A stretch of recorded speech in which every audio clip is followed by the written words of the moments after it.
Hello and welcome to Where the Living Room Used to Be, a podcast about Rhode Island's music scene.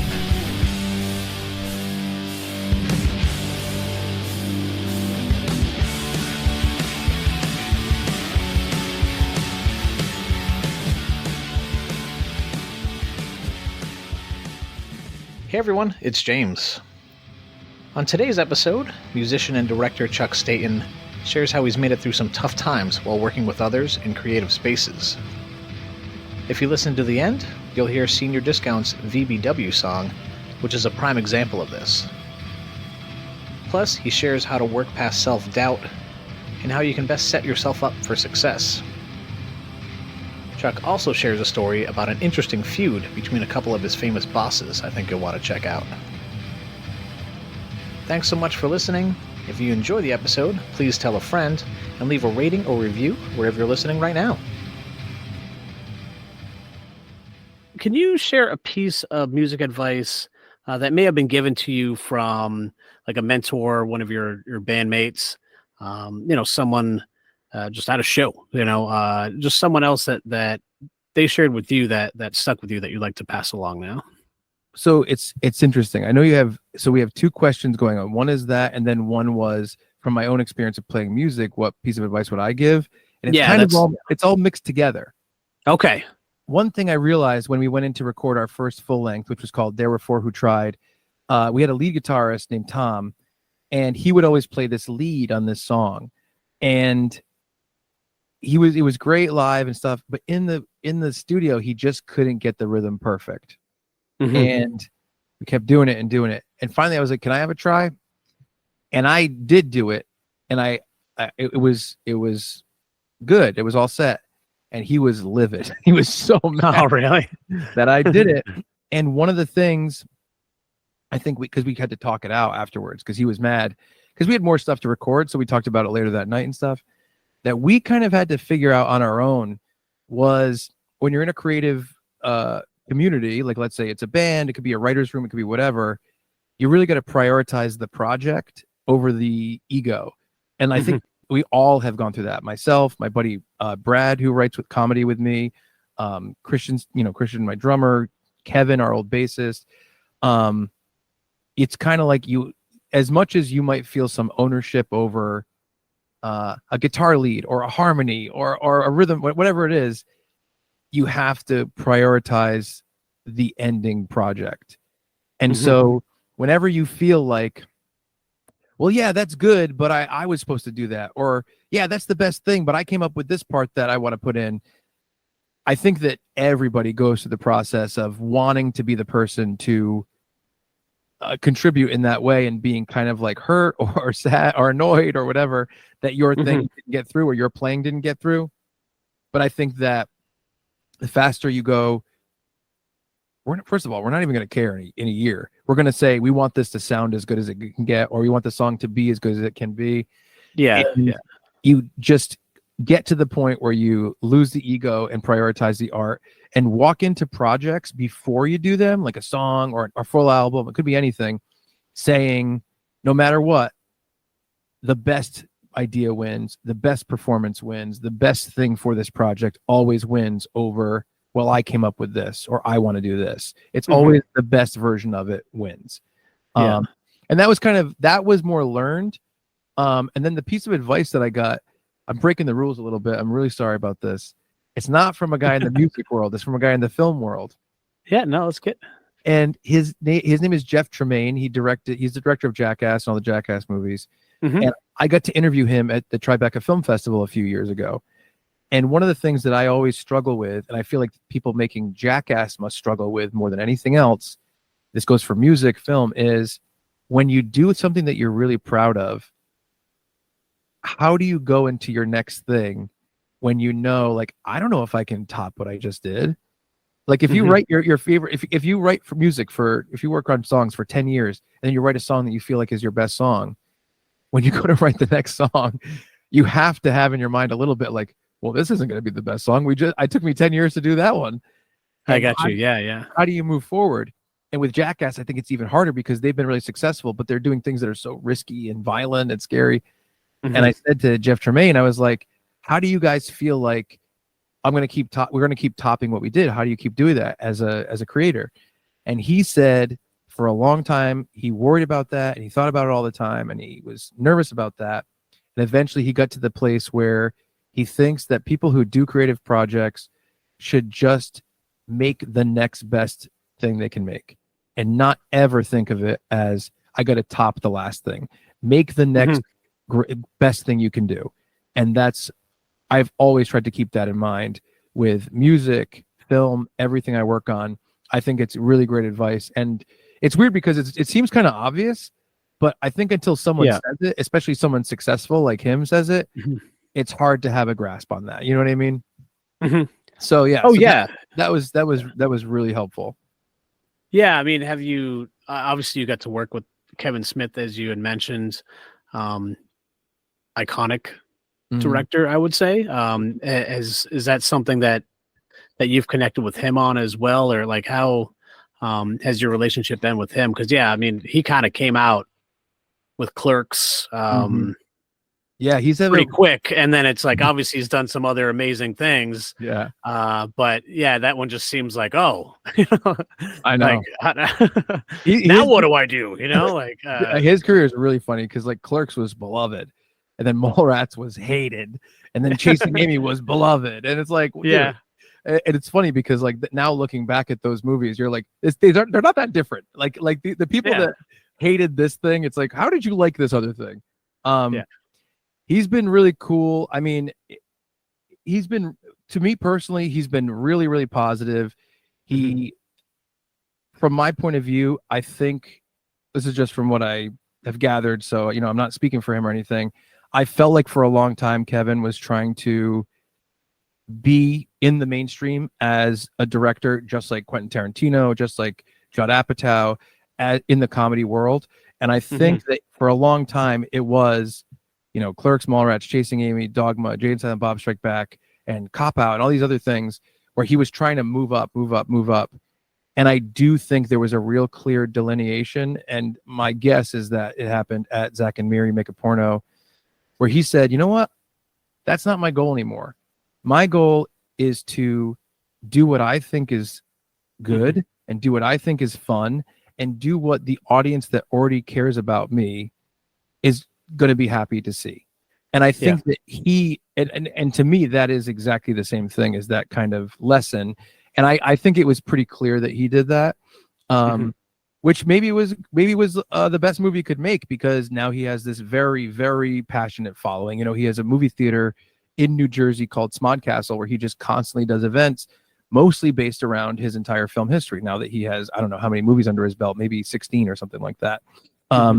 But yeah, and then outside of that, he's personally been very, very positive to me, very encouraging to me. When he sees my stuff or talks to me about my stuff, it's extremely personal, and he's been very, very, very positive. I'll tell you a funny story about Kevin Smith and Drew Barrymore, actually, that I'm like, if he's not going to tell the story, I'm going to tell it. So I went to I got hired by CBS to direct the first episode of Drew Barrymore's podcast before she knew if she wanted to do a podcast. She did a segment on her TV show called Drew's News. And they were like, let's turn this into a podcast. I was working with Mike Birbiglia at the time, and we went to the Drew Barrymore show together. He was a guest on the show, and we filmed his podcast backstage in her dressing room. And a little side note, like Mike Birbiglia was like stationed in Providence the entire pandemic. That's where he started his podcast. That's where he filmed his podcast. It was all in Providence, and no one knew about it. Wow. Okay. Yeah, I know he just has done stuff at Columbus Theater and whatever. Like there's some tie, I guess. But I was like, oh, Columbus just booked him. Like, Mike just came up to do it, whatever. But I had no idea. Wow. It's really strange. My mom texted me one night, and she goes, "Hey, I was just watching Fallon." My mom's cool, but she watches like comedians and stuff. And she's like, "I was watching Birbiglia." She calls him Birbiglia. She goes, and he live streamed in from his studio, and Jimmy said, "Where are you?" And he said, "I'm in Providence." And I think every week on his podcast, if not on his social media, something, he would highlight a pizza place in Providence. Oh, wow. Okay. And I'm like, how did all these people miss this? I missed this too.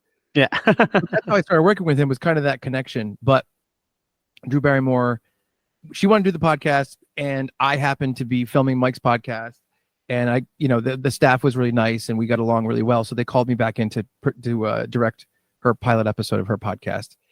And she was talking to me, and she was like, so like, what kind of stuff do you do? Who do you work with? And I was telling her about everybody, and I mentioned Kevin, and she's like, oh, Kevin Smith, huh? I'm like, yeah. She goes, that he said he wished he could tie me to a rusty engine and throw me off the side of a boat. And I was like, what? And I was like, I don't believe, and I know him. I'm like, that doesn't seem like how he is. That doesn't seem like something he'd say. He's very artist forward, creative forward. Mm-hmm. And she's like, oh, he said it. She's like, ask him about it. And I'm like, okay. And like, it's a little weird because I'm like, I don't really know you. I do know him more. And so I was with him backstage at Smod Castle in New Jersey. And I was like, hey man, I'm like, I have a question. He's like, what? I'm like, did you say this thing about Drew Barrymore about tying her to a fucking engine and throwing her off a thing? He's like, no. He's like, I didn't say that. And I'm like, she said you said it in this review of this movie when you were on to like in the place of Siskel or Ebert on Siskel and Ebert or something. And he's like, I don't think so, man. And I was like, I don't know. He goes, let's look it up. So me and him were watching it. We looked it up on YouTube and we're watching him on it. We found his appearance. Talking. We and he reviewed her movie song and lyrics. And he said he didn't like it, but he didn't say anything like what she said. And I was like, that's really weird. And he's like, and I still have this, which is crazy. He goes, give me your phone. And I'm like, I don't have Drew Barrymore's number in my phone. That's not my relationship to her. And he's like, no, give me your phone. And he went to the video. He went to the camera and he filmed the video. He's like, hey, Drew, this is Kevin Smith. I'm with Chuck. You told him this thing. It's not true. We just looked it up. And I'm like, what the? I'm like, I don't want to be involved in this. Like, I don't want to be in between this beef. And he goes, but you know what is true? You came to the Dogma premiere and you were, and he starts going off on her. Whoa! And I'm like, and then he finishes it and he's like, show this to her. And I'm like, are you insane? I'm like, I'm not going to show this to her. Yeah. So to essentially your boss, right? Two bosses. Yeah, exactly. And I'm like, I grew up with E.T. I grew up with Clark. What am I supposed to do? I side with? And so I didn't tell her. I did mention something about it to someone. I can't even remember who it was now. I think his name was Richard. And he was like, he did say that. And I was like, what do you mean? He goes, later in that review, they reviewed Black Snake Moan. And Christina Ricci is tied to a radiator. And Kevin says that about Drew. And I'm like, and he's like, he said that. And I looked it up and he did say that. So I didn't go to Drew and tell her. But I went back to Kevin and I'm like, dude, you said it. And he's like, no. I'm like, and we watched it and he was like, oh my God. And so he was shocked.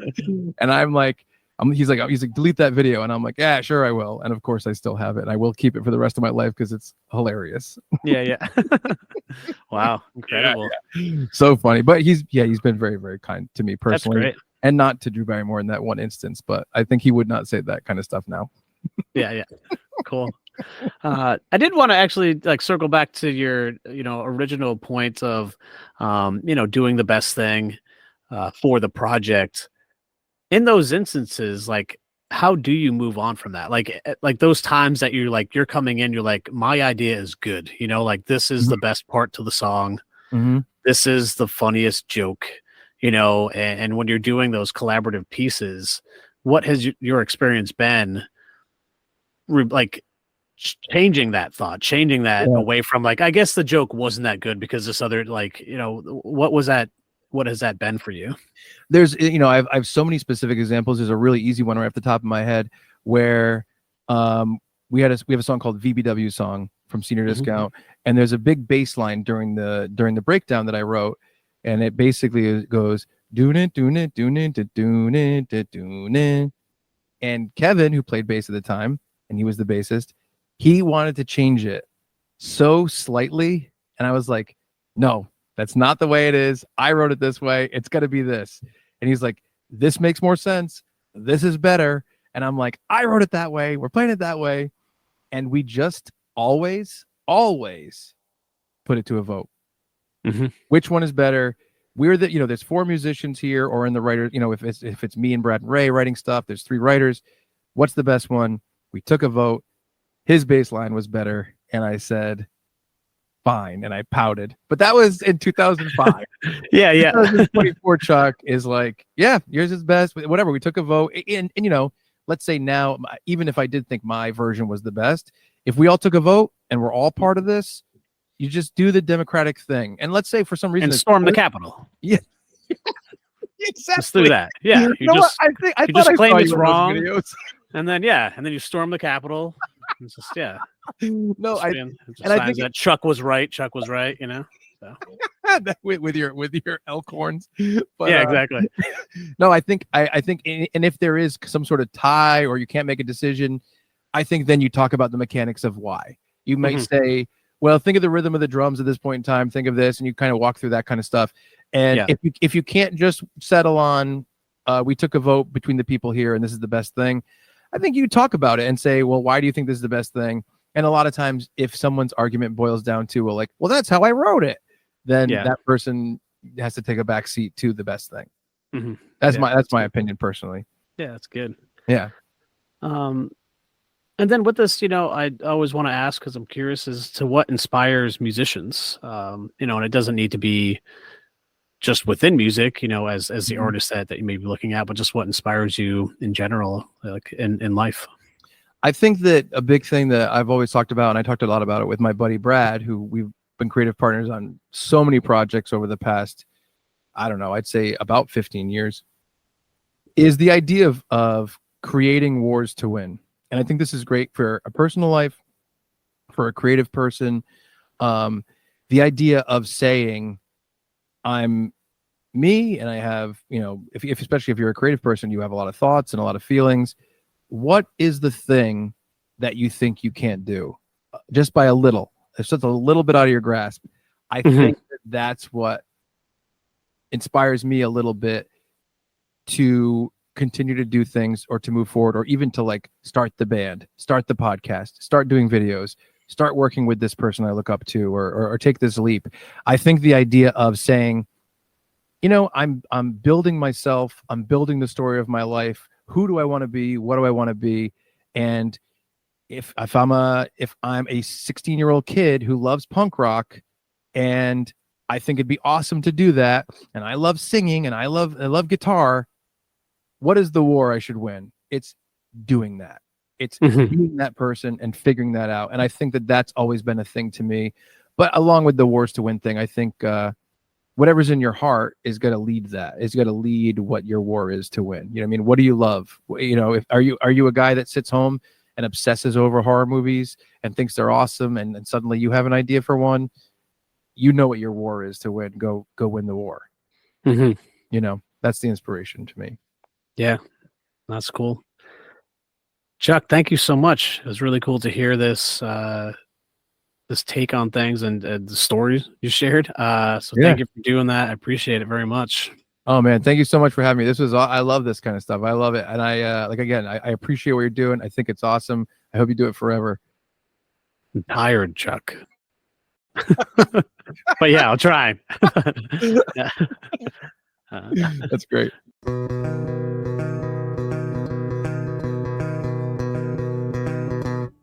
Well, I know you can't trust Joe Everyman, and I know John Doe's a fucking cheat, and I've met so many people, so much so that I've lost the need to meet, because someone's been pissing in the gene pool. Bitches and pricks are the norm, but I've had like 19 years of sifting through the shit, and I've got some facts that keep me warm.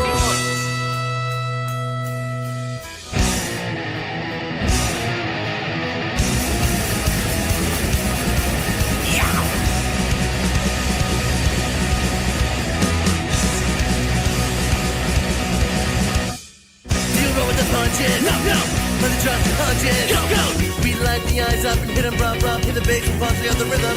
Don't sing it shyly. Hey. DVW styling. Hey. We stand complete on every mission, like you know secure in my position. I can't explain my past, but I've had my share of laughs. You can't be a good star without a solid cast. In a world of mediocrity, only few will stop me. Rise above the fucking storm, the streets singing. We never said that we were right. Kill my pain every night. We live like a robbery and broke the street lights. At lowest you'll still see, you'll live by honesty. And as one will always scream, can't stop me from being me.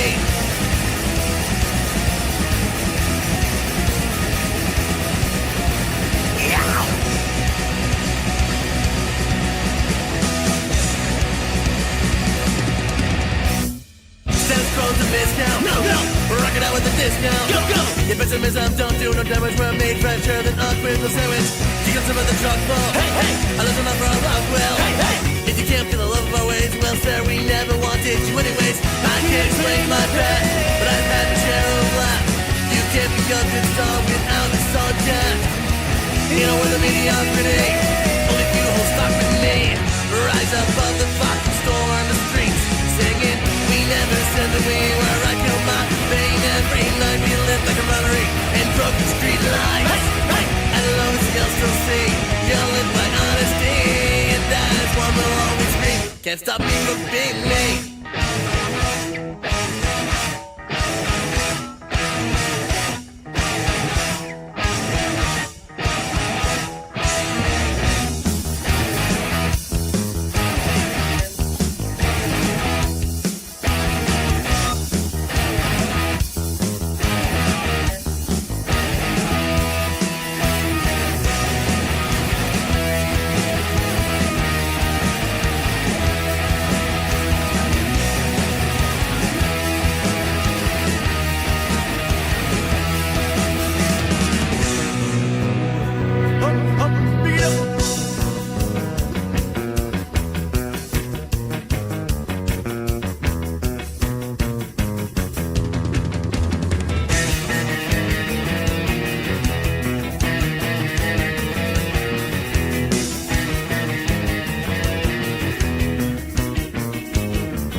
I don't know what's the count. I fucking knocked so many out. I mean, I can't say we haven't lost a few, but we'll keep coming back with something new until the whole world is rocking with the VB public like W kids. If we get knocked down and it's getting too tough, we reach into the night sky and pull ourselves up. We say, hey, don't let go of the stars. Hey, don't let go of the stars. Hey, don't let go of the stars. Hey, don't let go of the stars.